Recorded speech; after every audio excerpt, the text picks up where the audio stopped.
Salut tout le monde et bienvenue cette semaine dans le podcast Above the Rim. Alors cette semaine, on a la chance d'avoir avec nous Mathieu Boulet. Salut Matt, Hey, salut Rémi, ça va bien? ça va Alors, super bien. alors, Matt, c'est un spécialiste de la posturologie. Et pourquoi est-ce que j'ai tenu à avoir un posturologue dans la capsule cette semaine? C'est en fait, ça vient un petit peu de mon passé de basketteur personnel. On en a déjà parlé, Matt, il me Ouais. semble. C'est que un jour, on m'a demandé de faire des semelles pendant que je jouais. Je devais avoir, je pense, peut-être 22, 23 ans. Et là, je vais donc à Marseille et la personne m'étudie pour me faire ma semelle. Je me rappelle qu'elle me fait sauter, puis elle se met à me poser tout un tas de questions. Et elle me fait le fameux exercice comme ça. Et elle me dit qu'en fait, mes yeux ne sont pas du tout coordonnés, qu'il y en a un qui part dans un sens avant l'autre. Et moi, à l'époque, je ne comprends rien. Et elle me dit, est-ce que tu as des problèmes sur le terrain dans ta façon de bouger et tout? Et moi, je lui ai confié qu'en fait, j'avais un problème sur le terrain, c'est que j'étais incapable de me situer. Quand on m'envoie une balle, une longue balle, tu sais, sur une contre-attaque, des fois, tu vois des gars qui se retournent facilement, qui font leur double pas, qui montent au panier. Moi, c'était impossible. J'aurais pu me retrouver derrière le panier, je ne le savais pas du tout. Et c'est pour ça aussi que pour un poste 4, j'étais très mauvais dos au cercle parce que j'avais aucun feeling d'où j'étais. Donc, tu vois, par exemple, poste 4, moi, je dois prendre ma position avec le bonhomme dans le dos, avoir le ballon. Normalement, c'est beaucoup aussi les postes 5 qui font ça, mais je dois enchaîner un mouvement pour aller au panier. J'aurais très bien pu sortir en ligne de touche, que ça aurait, en ligne de fond, tu vois, que ça aurait été pareil. Donc, j'ai trouvé une façon de m'adapter, c'est-à-dire que je rentrais plus dans la raquette et je shootais de l'extérieur. Donc, c'est ça, en fait, je trouve que le lien entre la posturo et le basket peut être super intéressant. Et Matt, aujourd'hui, tu vas nous expliquer en fait ce que c'est. Donc, je vais te demander en premier, comme pour tout le monde, de te présenter, nous présenter un petit peu ce que tu fais. Ben écoute, Rémi, c'est super cool que je sois avec toi parce que, en fait, souvent, je me plais à dire que la posturologie, c'est pour tout le monde, mais c'est vrai que c'est pour, entre autres, des gens qui tripent sur le basket. Et c'est la première fois que j'ai la chance d'en parler dans ce contexte-là, tout particulier. Et je sais que tu es super ouvert parce que tu m'avais fait parvenir une étude il n'y a pas très longtemps qui faisait le lien entre la coordination humain et justement la performance au basket. Et cette étude-là, je l'utilise toujours dans les cours de l'Institut IP pour un peu démontrer en fait la notion que cet élément de motricité peut jouer dans la performance sportive et dans le cas du basket tout spécifiquement, là, parce que c'était l'étude que tu m'avais partagée. Oh, c'est Donc, vraiment cool je te ça. remercie officiellement en direct. Ça fait plaisir de participer. C'est l'idée, hein, puis on est un peu tous là pour la même raison, c'est-à-dire que je pense que la mission de vie de tous et chacun, si on est bien câblé, c'est de pouvoir contribuer à l'autre et puis de tous pouvoir évoluer puis grandir. Et puis, je pense qu'on est là pour ça. Et puis, c'est un peu ce qui a défini mon parcours. En fait, moi, je suis ostéopathe de formation. Je suis pédagogue aussi. J'ai gradué de l'Université de Montréal en 2001 avec un bac en enseignement. C'est pas tout le monde qui sait ça. J'ai enseigné au secondaire pendant 5 ans. Et puis, pendant ce temps-là, j'étais entraîneur personnel. Donc, les soirs, je voyais des clients. Et c'est devenu mon intérêt tout premier. Et puis, évidemment, comme tout le monde, j'ai voulu entraîner du haut niveau. Ça me dit plus grand-chose, mais à l'époque, c'était tout pour moi. Donc, j'étais devenu préparateur physique. J'avais fait la certification avec la NSCA, le CSCS. Oui. Et puis, dans l'ouest de l'île de Montréal, bon, je commençais à être un peu plus connu. J'ai travaillé avec des joueurs de la Ligue nationale de hockey. Et ça, pour moi, c'était le summum, de bosser avec des gars qui avaient gagné la Coupe Stanley. Et finalement, j'ai été super déçu parce que moi, je pensais que ces gens-là, ils allaient avoir aucune dysfonction de mouvement et qu'on allait pouvoir faire avec eux en entraînement tout ce que j'avais lu dans les livres de Mel Sif. Et je me suis rendu compte très rapidement que ce n'était pas du tout vrai et je me suis senti un peu trahi dans le rêve que moi, je m'étais créé. Et à partir de ce moment-là, j'ai développé l'intérêt d'aller plus en thérapie physique pour voir qu'est-ce qui ferait qu'un champion de la Coupe Stanley peut avoir des dysfonctions que Mme Gingras de Longueuil a, quand on pourrait penser que c'est quasiment deux types d'êtres humains complètement différents. Et c'est ce qui m'a amené à devenir thérapeute. Donc, je suis devenu massothérapeute au départ. Pour ceux qui ne le savent pas, j'ai à peu près pris tous les cours de thérapie manuelle, même si j'en pratique plus depuis 10 ans. Oui. Donc, Active Release Technique, Muscle Activation Technique, massothérapie, ostéopathie. Ce sont toutes des techniques pour lesquelles je suis certifié. Mais force d'admettre que ce que je trouvais un peu difficile à absorber, c'est qu'on n'avait pas des résultats qui duraient dans le temps avec Oui. ces techniques-là. Et c'est là où je me suis tourné vers la posturologie, vers des approches plus neuro, comme la neurofonctionnelle. Et à ce jour, depuis maintenant plus de 10 ans, ben, je travaille exclusivement de façon neuro pour aller chercher des résultats. OK. Donc, toi, tu formes avec l'Institut IP et tu as un dernier bébé qui vient de sortir. Le nom? Ouais. Ben, c'est perso-neuro, en fait. Ouais. Et moi, donc, j'ai vu la conférence que tu avais offerte gratuitement juste pour le Covid, là, puis j'ai trouvé ça absolument génial, hein. Il y avait une partie où tu parlais justement de ce que tu faisais, puis une autre partie où il y avait la nutrition. Et je trouvais que c'était vraiment pas mal. La partie sur la motivation était vraiment pas mal parce que ça va bien, en fait, dans ma façon de penser également. Alors, Matt, en fait, c'est quoi la posturologie? Parce qu'on entend toutes sortes de choses et beaucoup de gens prétendent travailler pour la posture, dont beaucoup de préparateurs physiques, beaucoup d'entraîneurs prétendent travailler pour la posture des gens. Mais c'est quoi en vérité la posturologie? En fait, je vais te dire ce que c'est pas et ça va être plus facile après pour les gens de comprendre. C'est pas de l'ergonomie. Alors, même dans la littérature, quand on regarde au niveau des études scientifiques, beaucoup de chercheurs vont dire, mais de toute façon, une approche comme la posturologie ne peut pas fonctionner parce que ce qu'on a vu, c'est que la posture n'était pas un enjeu crucial au niveau des douleurs, au niveau de la performance. Mais en fait, ces gens-là, quand ils parlent de posture, ils parlent d'ergonomie, à savoir, par exemple, la façon dont on est assis, la façon dont on se tient debout. Mais c'est comme si ces gens-là pensent qu'on est en contrôle conscient de tout ça. C'est-à-dire que tenir debout, tu vas le faire dans tes meilleures capacités. Tu ne feras quand même pas exprès de basculer une épaule. Oui, Tout ça, ça se fait à ton insu et ça se fait de par comment tu as appris à tenir debout, d'où l'acquisition des patrons moteurs qu'on enseigne à l'Institut IP. Mais en fait, on sait qu'on doit acquérir pas loin de 72 mouvements entre 0 et 18 mois pour câbler le cerveau sur tous les muscles pour justement, ben, permettre le mouvement, mais un mouvement qui est équilibré, donc qui sous-entend une posture équilibrée. Alors, c'est ça la posturologie, c'est l'étude de ce développement qui se fait chez l'enfant mais qui peut se refaire à tout âge si jamais il y a eu des manques. Et je te dirais que c'est environ 8 personnes sur 10. Et là, athlètes ou non, chez qui on trouve des manques neurodéveloppementaux qui ont des répercussions physiques, mais aussi cognitives et émotionnelles, d'où l'idée de perso-neuro. c'est donc la question que j'allais te poser. Donc, quelqu'un qui n'a pas eu ce développement étant enfant, toi, tu vas être capable de le rattraper derrière. Alors oui, tout le monde s'est développé d'une certaine façon et jusqu'à un certain point. Mais la perfection n'étant pas de ce monde, ce qu'on se rend compte, c'est que dans les pays qui sont industrialisés, il y a des obstacles au développement optimal des enfants. Par exemple, un obstacle absolument nécessaire pour la sécurité, c'est le siège de bébé dans la voiture. Alors, Oui, ça serait irresponsable pour avoir un développement optimal de dire que ton enfant, tu ne le mets pas dans un siège d'auto. oui. Mais de le mettre dans un siège d'auto, ben, ça peut l'amener à se verticaliser un peu tôt et peut-être, ce n'est pas le seul facteur, mais peut-être passer outre la phase du rampé, là où, entre autres, on développe de la coordination.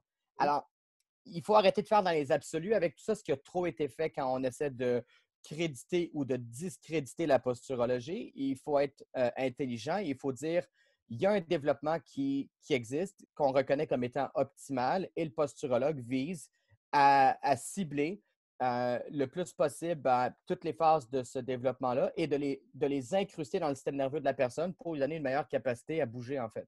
Oui, ça me rappelle un article que j'avais vu de toi où tu disais, je pense bien que c'était toi, parce que c'était il y a un moment, où grosso modo, ça disait qu'il ne fallait pas mettre les jeunes enfants dans les bébés, quoi, dans les trotteurs, là, tu sais. Ouais. C'était Ouais, peut-être moi, oui. Ça aurait pu être moi, oui. ok. Et donc, c'est ça. Ça, justement, ça va nuire à leur développement. Oui, parce qu'en fait, l'idée, c'est que l'enfant devrait se verticaliser précisément à 12 mois. Et ça, c'est ce qui est optimal. Alors, si on le verticalise de façon artificielle avant, ben, il y a une probabilité peut-être plus grande qu'il loupe certaines étapes de développement où on câble le cerveau et on le prépare à la position érigée. Donc, c'est un peu comme si on t'amenait jouer une partie de basket avec les mecs de la NBA, mais que tu n'avais pas assez pratiqué. Tu es Ouais. capable de le faire, mais ça va être chaud. Donc, c'est la même idée. Les gamins, ils sont capables de marcher à 12 mois ou à 13, mais souvent, s'ils n'ont pas les prérequis, ben, ils marchent, mais ils tombent plus souvent que les autres. Et quand vient le temps de courir, ben, on les voit courir, puis on se dit, c'est pas super comme patron de course. Et Ouais. après, on essaie de corriger ça chez l'adulte en se disant qu'on va faire des vidéos, on va regarder les mecs courir, puis après, on va leur dire comment corriger. Mais ça, c'est travailler à l'envers, en fait. OK. Et alors, une question, il n'y a pas mieux que toi, je pense, pour répondre à cette question-là. Au basketball, on voit beaucoup de choses en entraînement et je pense que, je l'ai déjà dit, YouTube peut être un superbe outil, comme ça peut être un outil destructeur quand il est mal utilisé. Et on va voir, les entraîneurs essayent donc de trouver beaucoup de ressources pour planifier leurs entraînements et ils veulent travailler, parce que ça a son importance au basketball, l'équilibre et la proprioception. Mais en fin de compte, c'est quoi l'équilibre et la proprioception? C'est quoi la différence entre les deux? C'est quoi ces deux systèmes? C'est peut-être un des points forts du cours 1 de l'Institut IP. C'est un des points quand on amène cette notion-là, où je dis les mecs, c'est surtout des hommes. D'ailleurs, on recherche plus de femmes à faire les cours là, parce qu'on a eu un cours sur Toulouse. Je pense qu'ils étaient 25, il n'y avait pas une femme. OK? Oui, donc pourtant, on n'est pas macho, là, même pas du tout. Donc, on n'arrive pas à comprendre. Donc, appel à tous. On invite les femmes à faire les cours d'Institut IP parce que c'est bon pour tout le monde, en fait. Mais oui, alors, Et en la plus, tu vas les différence. proposer en ligne, hein? Oui, alors à partir du 29 avril, donc dans une OK. semaine exactement ou un peu moins, on commence en anglais. Ça a été fait avec le marché américain en tête, mais c'est pour tout le monde. Les cours de IP en ligne, oui. OK. Mais donc, alors la grosse différence entre proprioception et équilibre, en fait, c'est que la confusion, ça a été que beaucoup de mecs font des exercices supposément de proprioception, ce qui est peut-être pas faux, mais il y a toujours la présence d'un élément pour créer de l'instabilité dans ces exos-là. Donc, Oui. par exemple, un ballon suisse, un bossou, et tout mouvement à la base nécessite une dose proprioceptive parce que, en soi, la proprioception, c'est de savoir, en fait, où on est par rapport à nous-mêmes en excluant le contexte. Donc, par exemple, moi, je te parle en ce moment et je ne regarde pas mon épaule, mais c'est de savoir ou de ressentir elle est où. Oui. Alors, je n'ai pas besoin dans un contexte de déséquilibre pour ressentir ça. Alors, des exercices de proprio, très simplement, c'est que, bon, là, c'est sûr que je me vois dans l'écran parce qu'on est sur Zoom, mais si je ne me voyais pas et tu me disais, Matt, prends ton majeur et mets-le sur ton nez, ben c'est sans voir mon nez, est-ce que je suis capable de me le repérer? Ben ça, c'est de la proprioception. Si je fais cet exercice-là sur un pied, là, je fais un mélange proprioception et équilibre. Alors, c'est OK. pas mauvais de faire les deux. C'est de savoir qu'est-ce qu'on veut faire. Et Je me souvent, suis quand on amusé à le entreprend, faire l'autre fois. Quand j'ai vu hein? la vidéo, je me suis amusé à le faire. Hop, hop. Et c'est pas toujours aussi évident que ce qu'il y paraît. Alors, quand on a de la difficulté à se repérer notre propre corps dans l'espace, en excluant le contexte, imagine quand on embarque sur un terrain de basket et que, comme tu décrivais au début, ben là, il se passe un paquet de choses. Il y a des mecs, il y a un ballon, il y a un but et ça bouge. Ben, donc, l'idée, en fait, c'est d'avoir un meilleur ressenti de soi et ça se retrouve dans l'équilibre postural. Et à partir de ce moment-là, on peut mieux se projeter dans l'environnement. Et si on est bien équilibré, si on a beaucoup d'équilibre, ben là, on est bon quand le contexte environnemental devient plus difficile. Donc, ça prend les deux, en fait. Et par rapport, en fait, nous, on a une spécificité au basket, c'est que d'un point de vue proprioceptif, c'est vrai que nous, on joue sur une surface stable, Oui, tu vois. On ne joue pas sur une surface qui bouge ou quoi. Donc, on est sur surface stable, on doit être équilibré quand on drive, quand on fait un jump shoot, tout ça. Mais on a une autre spécificité, c'est qu'on est très regroupé sur un petit terrain finalement. Et on tombe sur des pieds. Et donc, une grosse partie des blessures aux chevilles, voire même aux genoux, ça va être de tomber sur le pied de quelqu'un, puis tu vas te faire une entorse à la cheville parce que ton pied va tourner. Comme disait Sébastien il y a quelques semaines auparavant, en fait, on ne peut pas réduire le risque de blessure à zéro, je suis d'accord avec ça. mais Ouais. on peut énormément le faire baisser. Et toi, c'est quoi justement ta vision par rapport à ce fameux aspect du basket qu'on va tomber sur un pied? Ça serait quoi la meilleure chose à travailler pour limiter justement ce risque de blessure ou faire en sorte qu'elle soit moins grave? Ben, c'est la vitesse de réaction. Je pense que tout le monde va s'entendre pour dire que ce n'est pas une question de force musculaire. Et trop souvent, on parle du fait que si un muscle est fort, on risque moins de blessures. Mais ça, c'est de la foutaise parce qu'il y a beaucoup trop de mecs très puissants, très forts qui se blessent. Donc, si la force était vraiment très imposante dans le portrait blessure-non-blessure, tous les mecs qui font de la dynamophilie, ils ne seraient jamais blessés. Et la liste est longue, hein? Donc, en fait, ce n'est pas une question de force. Ça, je pense que ça a été quand même assez démontré, mais c'est une question de réactivité. Et la réactivité, elle se fait aussi bien que le ressenti qu'on a de soi-même. Donc, c'est ultra proprioceptif, les blessures, à savoir la vitesse avec laquelle on peut s'ajuster à une condition qu'on n'a pas vu venir, en fait. Tous les sens contribuent, mais le sens de la proprioception peut-être un peu plus dans ce contexte-là, en fait. Donc, je vais en fait enchaîner avec une question qui était prévue plus loin, mais en fait, elle s'enchaîne parfaitement. C'est qu'on en a discuté tout à l'heure. Il y a des écoles de pensée très différentes dans le basket et souvent s'opposent les pensées sur le travail sur surface stable et surface instable. Qu'est-ce que tu penses, toi, par rapport à ça? En fait, le posturologue, comment est-ce que lui, il travaillerait ça, l'équilibre et la proprioception? Je ne peux pas répondre pour tous les posturologues parce que déjà, il y en a pour qui le sens de l'équilibre n'est pas super imposant dans l'équation parce que la posturologie, ben, c'est plus l'étude du statique. Ouais. Moi, avec la neurologie fonctionnelle et l'Institut IP, j'ai amené la notion du dynamique. Donc, nécessairement, je combine les deux, ce que je pense qui est optimal parce que c'est un portrait plus complet de la situation. Mais en fait, dans un ordre d'idée, de toute façon, euh, j'arrive mal à me dire les choses autrement. À savoir qu'il faudrait déjà être stable sur une surface stable avant d'être stable sur une surface qui est instable. Donc, si les mecs, à un moment donné, ils se disent OK, ça vaut la peine de faire un travail sur surface instable, même pour un sport où, à la limite, la surface, elle est quand même stable, ça, c'est de la spécificité au niveau de l'entraînement que je ne connais pas, donc je ne me prononcerai pas. Mais il y a une chose que je vais dire, c'est que si les mecs, déjà sur une surface stable, on peut voir des chevilles qui sont un peu instables, justement, ben ça, je pense qu'il faut travailler ça dans un contexte de stabilité avant. Donc, je pense que c'est une question d'ordre et de logique plus que de dire que A est bon et puis B ne l'est pas, en fait. Oui, en fait, comme je dis un peu à mes joueurs, quel est l'intérêt de monter sur une planche de, une board, si tu n'es déjà pas capable de faire, si tu n'es pas capable déjà de rester stable sur un split squat ou sur un step-up. 100% d'accord. Step-up, hein, avec ça de hauteur. Oui. C'est ça. Si tu n'es pas capable de rester stable là-dessus, c'est pas la peine de passer sur des surfaces instables, quoi. Absolument. Alors, on va passer à la prochaine question. C'est quoi les réflexes archaïques? Les réflexes archaïques, en fait, ce sont les premiers types de mouvements qu'un bébé est capable de produire, sauf que, comme de fait, ce ne sont pas des mouvements volontaires, ce sont des réactions à des stimuli. Exemple concret, on a un gamin qui a la main un petit peu fermée, on réussit à l'ouvrir en passant le doigt et la main, elle se referme. Ouais. Eh bien, ça, c'est le réflexe palmaire. Bon. Après, on va dire, bon, il est fort et puis on pense que c'est lui qui ferme la main. Mais en fait, la fermeture de la main réagit à la stimulation cutanée. Juste le fait que la peau soit frictionnée, la main se referme.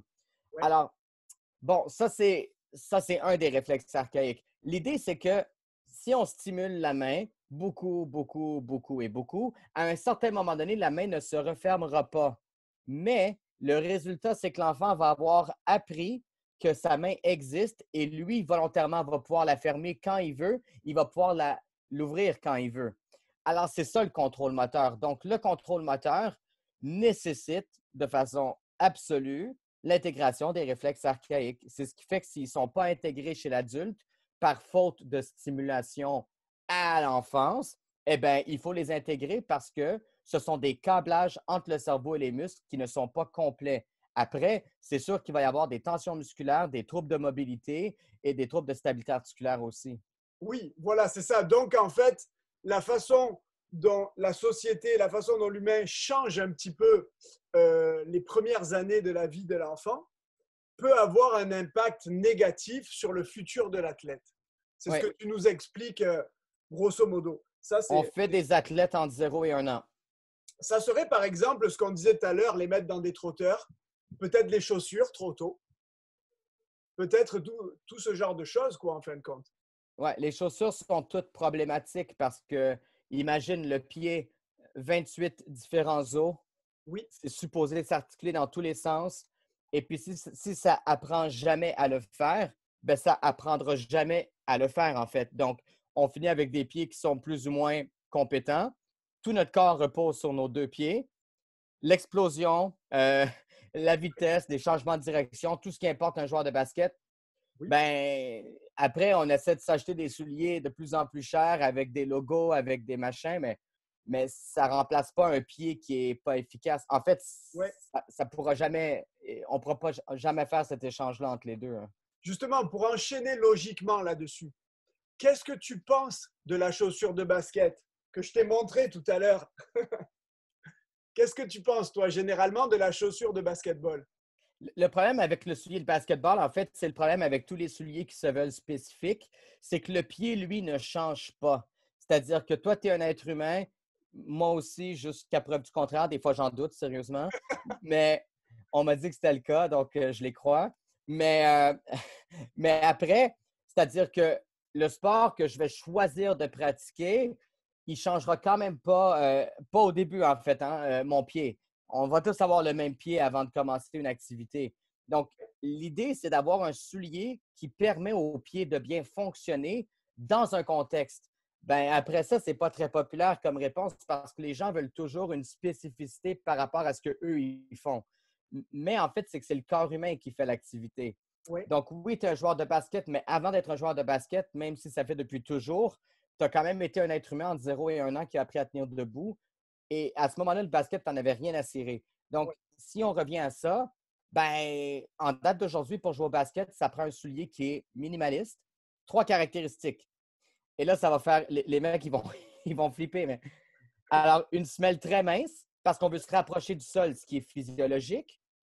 Aucun support d'arche, parce qu'en fait, le support d'arche, c'est superficiel, c'est artificiel, ça ne fait pas partie de l'organisme, à moins que ce soit notre arche à nous. Oui. Puis, troisièmement, un soulier, si tu le prends d'arrière en avant, que tu peux tordre pour que, en fait, le pied dans le soulier puisse bouger, parce que c'est la façon qui est supposé bouger le pied. Selon un axe qui passe par le deuxième méta, il est supposé se tordre. Et c'est là que tu as ton absorption et ta propulsion. Donc, c'est là que tu es un bon joueur, en fait. OK. Ben, si tu as un soulier conventionnel, il n'y a rien de ça qui est possible, en fait. Donc, c'est Et, et- problématique. et par rapport aux amortis, en fait, parce que nous, on nous a toujours vendu, tu sais, la chaussure de basketball comme il faut que la semelle soit épaisse avec Nike qui mettait beaucoup d'air dedans. Il y a d'autres systèmes maintenant. Mais on part du principe où, par exemple, on va avoir des athlètes comme Zion Williamson qui, je ne sais pas si tu en as entendu parler, c'est vraiment un nouveau, qui a la spécificité d'avoir un corps de footballeur américain, c'est-à-dire qu'il mesure, je crois que c'est à peu près 6 pieds 7, 6 pieds 8, mais il pèse 285 livres. Il joue au basket? Oui, c'est un monstre et il a la tête au-dessus de l'arceau quand il saute. Donc c'est absolument physiquement impensable, il est d'une puissance extraordinaire. C'est un joueur qui se blesse. Moi, j'avais donné mon avis de préparateur physique, je disais qu'il était trop lourd pour jouer 82 matchs par année. Mais bref, C'est possible, hein? c'est un autre problème. Mais justement, quand on sait qu'en fait, on peut avoir des athlètes comme ça, c'est quoi l'importance de l'amorti sur une chaussure de basket? Parce que tu nous as parlé de chaussures minimalistes. Est-ce que finalement, l'amorti change quelque chose quand on va retomber au sol après un tel saut?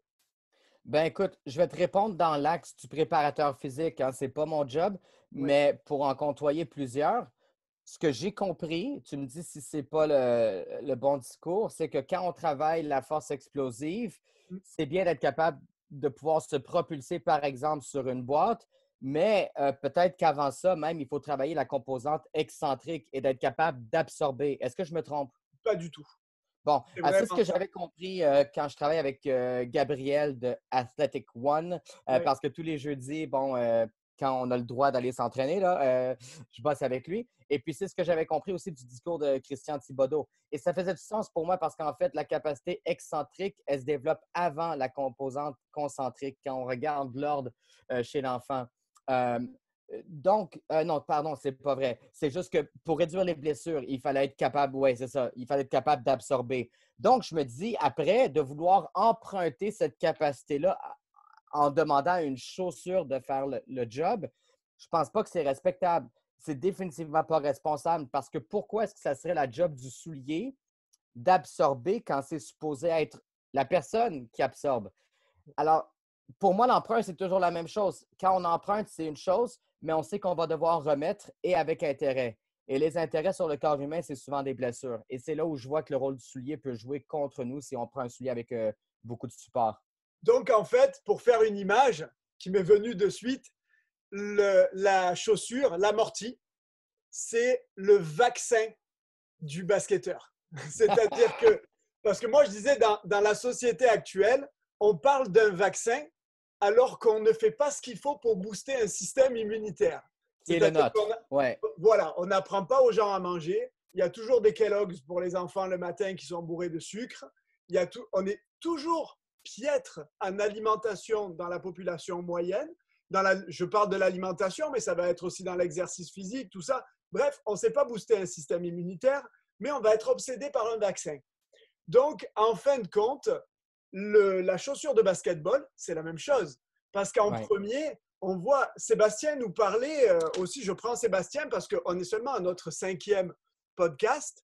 Et on parlait avec Sébastien qui disait que Rose, le joueur des Chicago Bulls, qui était ultra explosif, s'est blessé au genou. Il disait que c'était un joueur magnifique, ultra spectaculaire, mais il retombait toujours sur une jambe tendue. Donc, on en vient à dire, grosso modo, avant de penser aux chaussures, pensez à bouger. Pensez à savoir vous réceptionner. Tout à l'heure, tu parlais de la phase excentrique. Oui, c'est super important. Moi, mes jeunes, en commençant, ils sont exposés à ça directement. Directement et de façon graduelle. J'ai fait des internats avec Lisandro Araneda, que je vais avoir la chance aussi d'avoir dans des formations. C'est des projets qu'on a. J'ai travaillé aussi avec coach Yann Morin. Oui. J'ai fait des formations avec lui. Et les deux mettaient énormément l'accent sur la partie excentrique. Cal Dietz aussi sur des conférences. Mais bref, tous les gros mettent l'accent sur la partie excentrique. Christian Thibaudeau, tu parlais, c'est encore un exemple.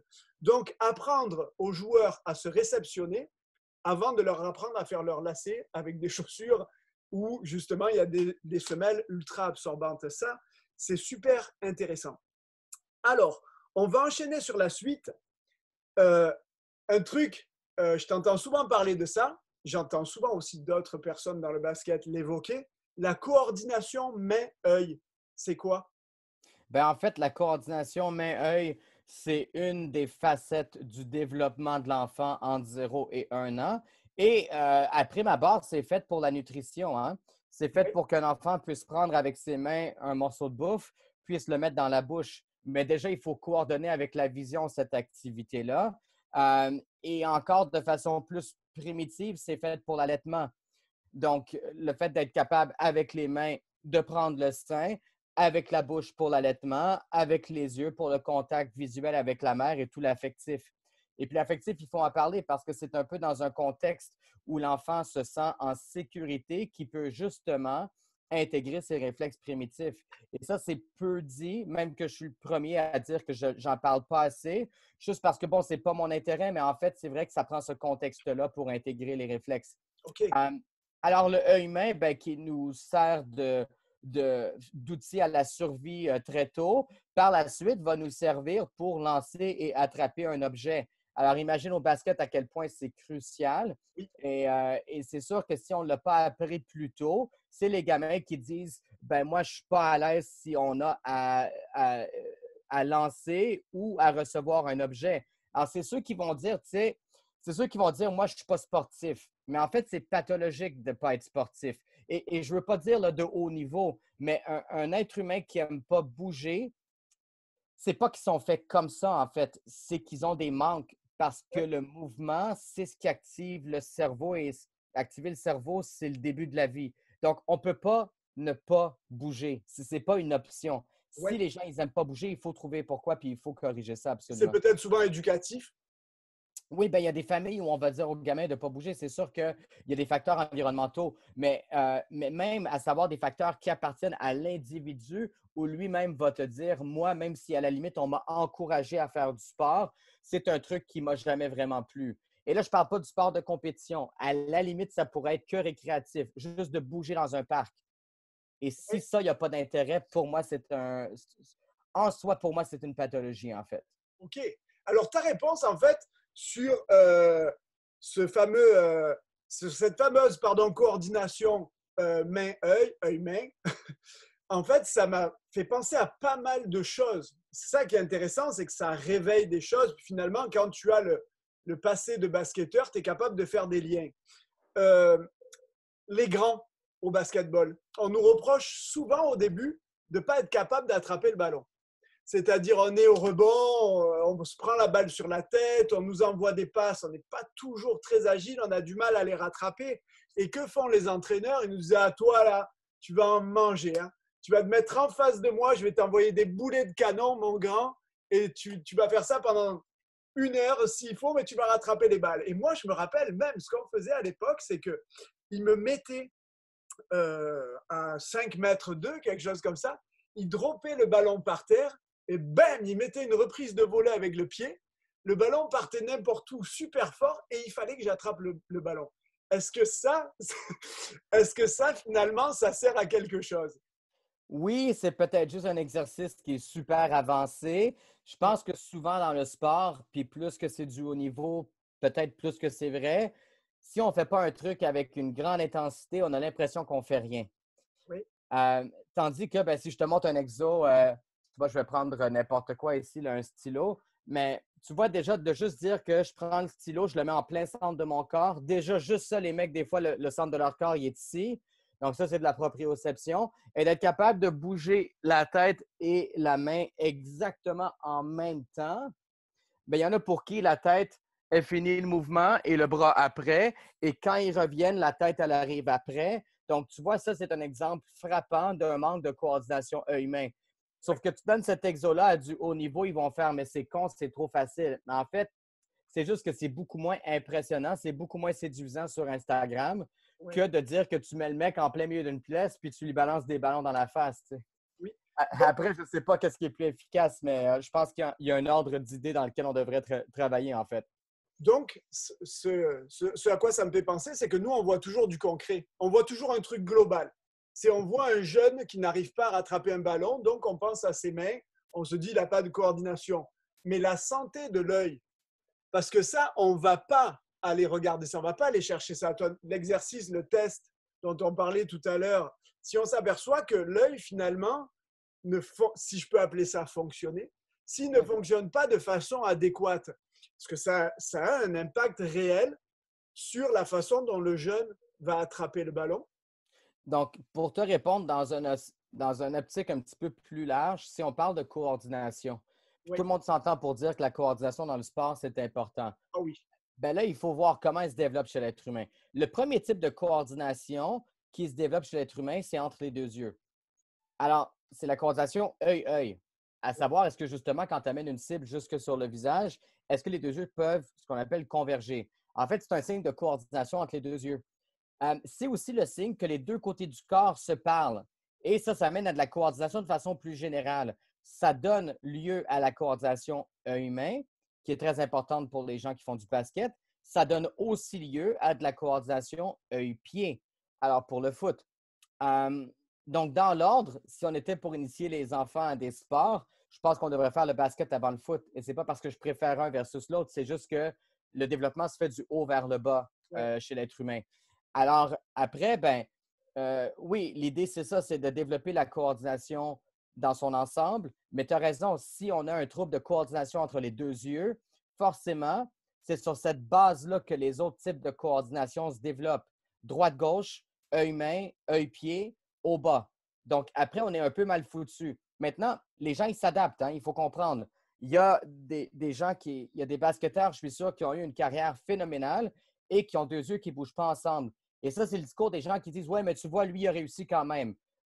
Oui, et c'est peut-être le meilleur du monde, mais lui, la question qui se pose, ce mec-là, c'est est-ce que j'aurais pu être même encore mieux? Exactement. Et c'est J'allais y là venir. où la posturologie est intéressante parce qu'on n'intervient pas sur un symptôme. En fait, c'est même pas le but de la posturologie. C'est d'intervenir sur un système et d'optimiser. Après, moi, que le mec soit déjà le meilleur au monde ou non, ça n'a absolument rien à voir. Ouais, C'est même pas une donnée qu'on prend en compte. oui, c'est ce que j'allais y revenir. Parce que moi, je prends mon exemple, celui que je te disais tout à l'heure. Quand j'étais sur le terrain, j'avais souvent du mal à savoir où j'étais. Donc, qu'est-ce que j'ai développé? J'ai réussi à développer un tir à mi-distance. Je rentrais pas vraiment dans la raquette. D'ailleurs, les gens m'appelaient Nowitzki parce que j'étais grand et que je faisais que tirer de l'extérieur. Alors, autant je jouais dur dans la raquette en défense, mais en attaque, j'allais pas vraiment dans la raquette sauf au rebond parce que le combat ne me faisait pas peur, mais c'est plutôt moi qui me faisais peur. C'est que je savais que je pouvais finir n'importe où, mais pas au bon endroit. Donc, c'est une forme d'adaptation. Et comme tu dis, on se dit, si j'avais su ça plus tôt, j'aurais peut-être pu faire quelque chose pour m'améliorer là-dessus. Donc, les entraîneurs qui nous regardent, quand vous avez des jeunes qui, justement, ne paraissent pas coordonnés, essayez de voir plus loin, c'est-à-dire, est-ce que ses yeux fonctionnent bien? Est-ce qu'il y a quelque chose à faire? Et donc, il y a des rehabs à faire pour ça. Ben, il y a des posturologues avec lesquels il faut travailler parce que c'est les seuls qui sont vraiment formés pour faire ce travail-là. D'ailleurs, ils font que ça, hein? Donc, ils ne se prétendent pas, c'est-à-dire, il y en a qui sont posturologues, préparateurs physiques, mais en fait, ils ont au moins la casquette de posturologue. Et c'est vrai ici au Québec, c'est vrai en Europe aussi. Donc, ces gens-là, il ne faut pas avoir peur de les consulter. Je pense qu'on est agréablement surpris, bien plus souvent qu'autrement, de voir à quel point après, c'est facile d'amener un athlète à performer parce qu'en fait, son système, il est plus apte à pouvoir exécuter les commandes auxquelles on s'attend. Alors, nous, les posturaux, typiquement, on est supposé que se faire des amis parce qu'on aide tout le monde. Oui, tu vois, pour boucler avec cette question-là, est-ce que toi, tu aurais sur tes réseaux des types d'exercices que tu as postés que je pourrais partager pour que les gens aient des exemples? Oui et non, c'est-à-dire que oui, la meilleure chose à faire, en fait, c'est d'aller sur le site web institutip.com Ok, on va et le marquer à la fin. après ça, ben, ce qui arrive, c'est que sur la page Frontispice, les gens peuvent télécharger un e-book. Ok, Et le e-book explique vraiment la philosophie IP, qui est finalement la philosophie du neurodéveloppement. Et à la fin du e-book, il y a 3 exercices qu'on donne que les gens peuvent commencer à faire à la maison. Évidemment, s'ils veulent en savoir plus, après, il faut nous contacter. Il y a différentes options qui existent, autant pour les praticiens que pour le grand public. Mais chose sûre, c'est que ça leur donne quand même un foutu bon point de départ. ok. Ce qui est sûr donc, c'est que dans la description de la vidéo, je vais mettre le lien du e-book. Cool. C'est C'est gentil, parfait. oui. C'est parfait. Alors, on revient un petit peu en arrière. Est-ce qu'il y a quelque chose de prédominant au niveau équilibre ou proprioception au basketball? Est-ce qu'il y a une prédominance dans l'un ou l'autre? Il y a une prédominance chez l'être humain. Donc, je te dirais que cette prédominance-là, en quelque sorte, elle se poursuit dans le contexte de ce que l'être humain choisit de faire. L'équilibre se développe avant la proprioception dans l'utérus. Ok, Ça fait aucun doute. Alors après, ben, je veux dire que oui, euh, l'équilibre serait plus important. ouais, Sauf que ce jeu-là, il est intéressant d'un point de vue intellectuel à jouer parce que ça nous force à voir vraiment qu'est-ce qui est venu avant, la poule ou l'œuf. Mais dans les faits, une fois qu'on est sur le terrain, je t'avouerais que je ne serais pas à l'aise de dire qu'un est plus que l'autre parce que un est tout aussi important que l'autre. Et toi, tu l'as vécu, c'est-à-dire que à la limite, tu as peut-être un super équilibre, mais si tu ne sais pas t'es situé où dans ton corps et par rapport à l'environnement, ben ça, c'est beaucoup plus de la proprio. Tu n'es ok, pas plus efficace pour autant. Donc, en fait, ça prend les deux. ouais, ouais, ouais. C'est quand même une bonne combinaison à travailler. Semelle orthopédique. Tout à l'heure, on a parlé des chaussures. Maintenant, on va parler de ce qu'il y a à l'intérieur. Je vois que tu postais des fois ce sujet-là. Ouais. Est-ce que pour un basketteur, moi j'en ai connu beaucoup, moi j'en porte. Qu'est-ce que tu penses pour les athlètes au basketball des semelles orthopédiques? Alors, si l'objectif d'un joueur de basket, c'est entre autres d'avoir une bonne explosivité, ben, l'orthèse ne fonctionne pas. Pourquoi? Parce que il semble y avoir l'idée dans le sport que la pronation est mauvaise. Hein? Tu sais, on pense à la pronation, le fait que les genoux tournent à l'intérieur. Mais justement, quand je me faisais former il y a de ça 15 ans avec des physios avec qui je travaillais, euh, entre autres, on regardait des clips de joueurs de basket. Et par exemple, surtout ceux qui prennent le tir de 3 points, quand tu les regardes de face et que tu ralentis la vidéo, eh bien, les genoux, ils ne vont pas juste un peu à l'intérieur, hein? Ils vont super beaucoup, excessivement à l'intérieur. Et c'est ce qui donne le spring pour pouvoir passer en chaîne postérieure et puis finir le mouvement. Donc, ben, ce qui arrive, c'est que le spring dont on parle, il est en supination, il est que accessible si on a accès à la pronation. Le problème avec l'orthèse, c'est que peut-être que d'un point de vue statique, un peu à la limite, elle améliore certains paramètres, mais c'est emprunté de toute façon, c'est du fake. C'est aussi fake que les médias mainstream récemment. Et c'est du fake news. Mais après, c'est que ça bloque la pronation. Donc, tu bloques la pronation, tout le monde veut de la supination, tout le monde veut de l'explosivité, mais ils ne permettent pas aux pieds à passer en valgus, aux genoux en valgum. Et peut-être qu'en statique, tout ça, c'est pas très bien, je suis le premier à le dire, mais en dynamique, non seulement c'est bien, c'est en fait absolument nécessaire. Donc, l'orthèse, elle bloque la pronation au niveau de l'articulation soutalienne. Et ça, en soi, c'est un crime si on veut de la performance. Donc, je ne peux pas être pour l'orthèse si on veut la performance au basket. Et d'un point de vue, je te dirais plus peut-être pathologique. Si l'athlète présente des particularités dans son pied, est-ce que tu es pour dans ce cas-là, pour l'orthèse, ou là aussi, il faut peut-être regarder autre chose, travailler sur autre chose? Ben, le problème avec l'orthèse, et ça a été démontré, c'est que l'orthèse, elle a deux effets négatifs potentiels. Un, de par les reliefs qu'il y a sous le pied, à même l'orthèse, il y a une désensibilisation qui se fait au niveau de la peau. Alors ça a l'air de rien, mais en fait, c'est-à-dire que moins la peau devient sensible. Et ça, c'est un phénomène qui se produit avec l'âge de toute façon.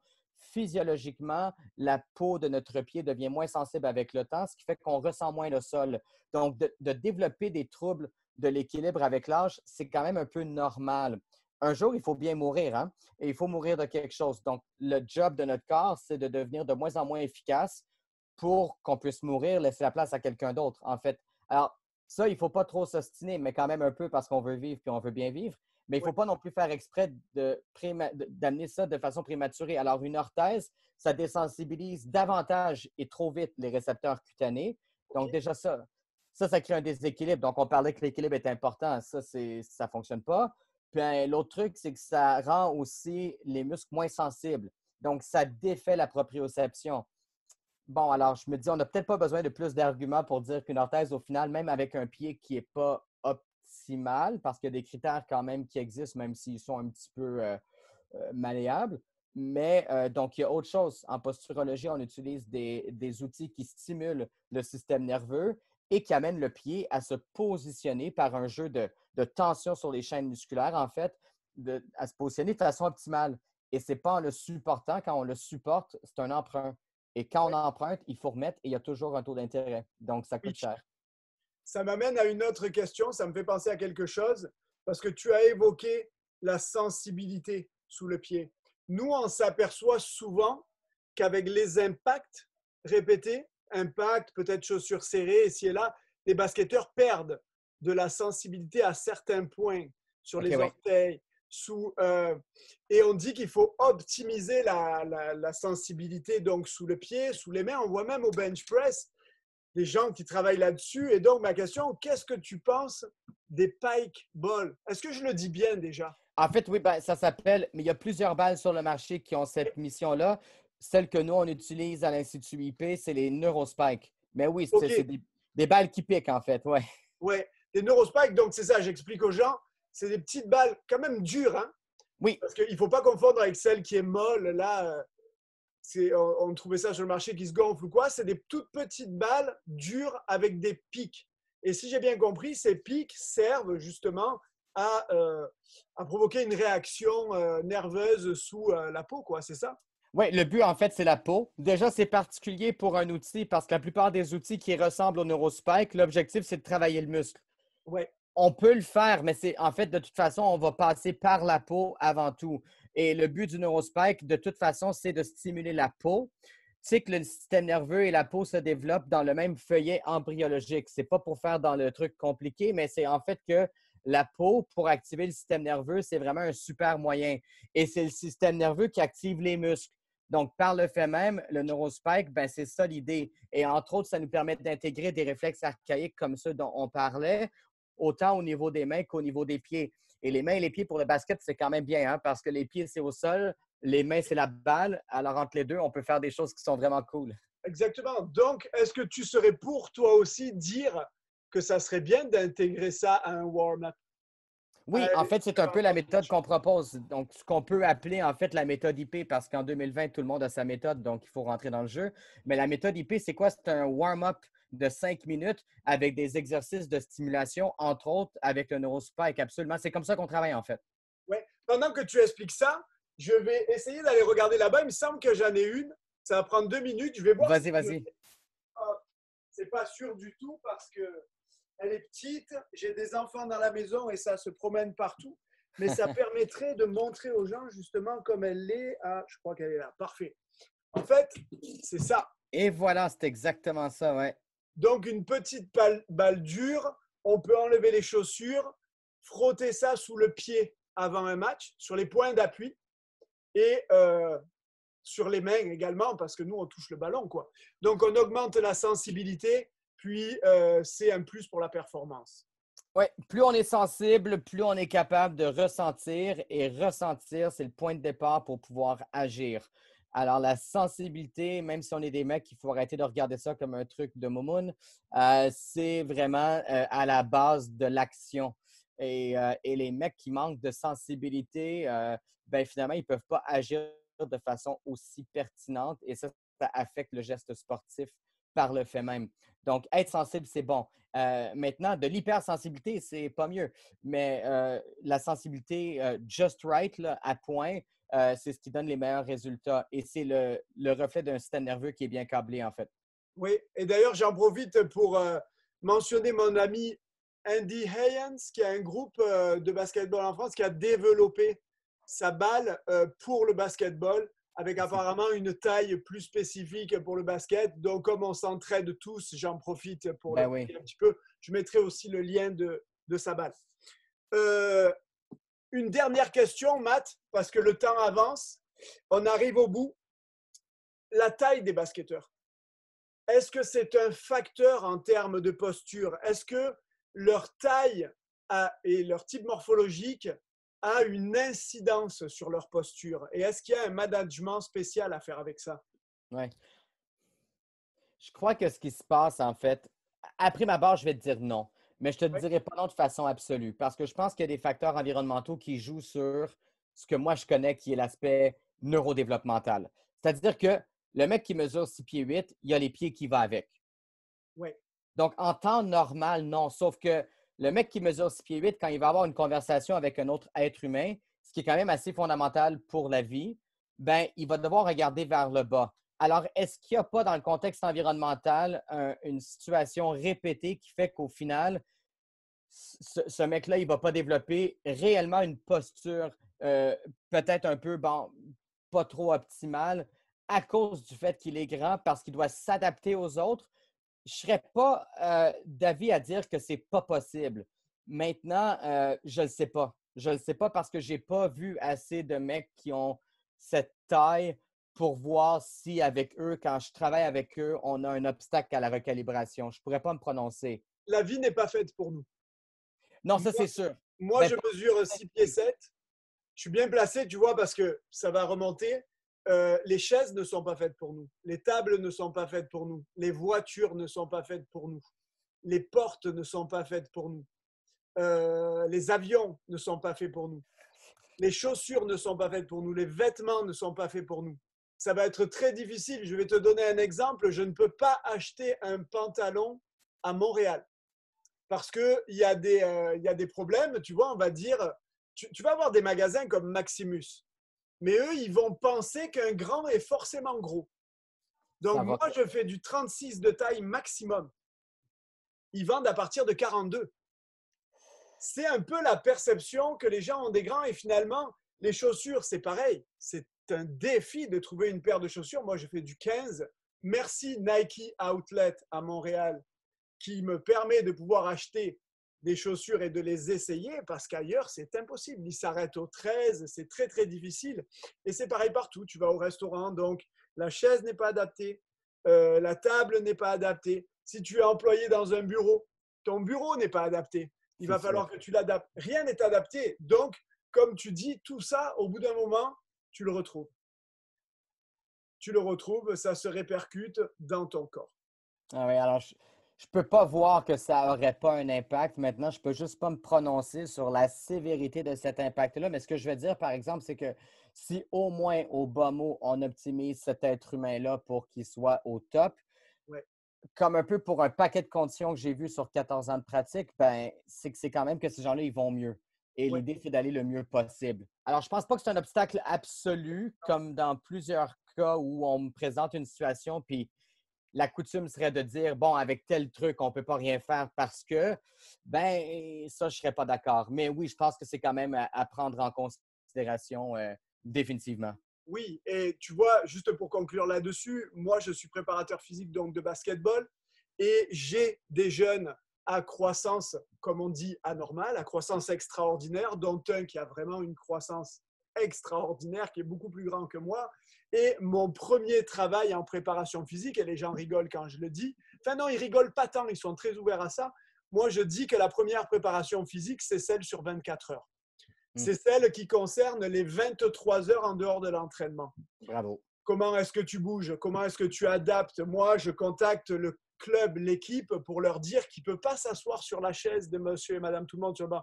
Imagine un garçon de plus de 2,10 m qui va s'asseoir sur un banc suisse pour attendre de rentrer. Ça ne fait aucun sens. Donc, c'est les éduquer sur toutes ces choses-là, comment te relever correctement, comment t'adapter, grosso modo, parce que tu ne vis pas dans le monde des autres. Donc, c'est ça, entraînement sur 24 heures, tout adapté.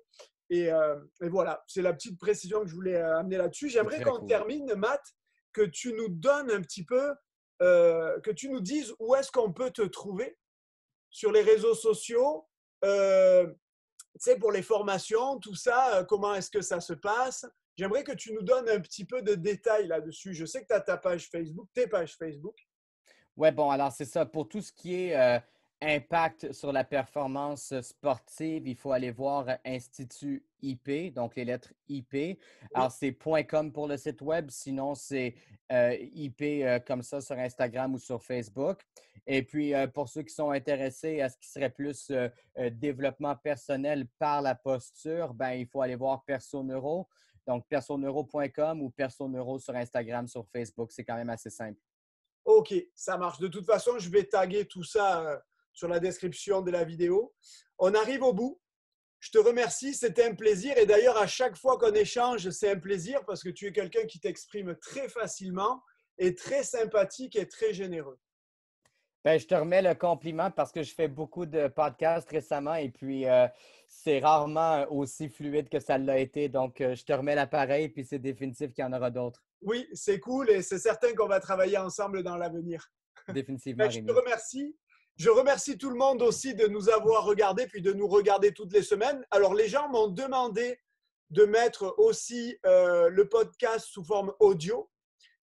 Parce que sur YouTube, en fait, ils me disaient on ne peut pas écouter ça quand on est dans la voiture et tout. Donc, je vais le faire, mais je ne suis pas le plus techno du monde. Ça va me prendre un petit peu de temps pour tout passer sous format audio. Il y aura quand même encore les vidéos. Mais voilà, ça va se faire. Je te remercie, Matt, et je te souhaite une bonne journée. Ben, merci à toi, Rémi, puis on se parle bientôt. Salut et salut tout le monde. Bye.